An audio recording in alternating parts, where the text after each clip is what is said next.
पाकिस्तान तहरीक इंसाफ के कारकुनों ने वज़ीर आला खैबर पख्तूनख्वा अली अमीन कंडापुर के खिलाफ एहतजाज किया है।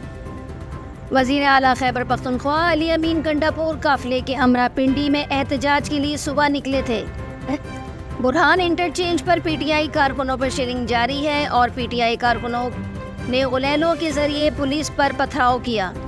कारकुनों ने कहा कि कारकुन शेलिंग का शिकार हो रहे हैं और वज़ीर आला गाड़ी से बाहर नहीं निकलते। कारकुन का कहना है कि वज़ीर साहब आप आगे आ जाएं, हम आपके पीछे जाएंगे। वज़ीर आला अली अमीन कंडापुर ने गाड़ी से कारकुनों को जवाब दिया कि आगे जाओ आगे जाओ। कारकुनों के इसरार पर वज़ीर आला गाड़ी से निकल आए और आगे जाने के अहकामात दिए, लेकिन रास्ता न होने से काफिला बादस्तूर रुका हुआ है। रास्ता न होने के बाइस काफिले में शामिल कई गाड़ियां वापस हो गई। पीटीआई कारकुन 1 घंटे से बुरहान इंटरचेंज के करीब मौजूद हैं। बुरहान पुल पर बड़े कंटेनर्स लगा दिए गए हैं और इनके टायर से हवा निकाल दी गई है। खाने पीने का इंतज़ाम ना होने से कारकुन परेशान हैं।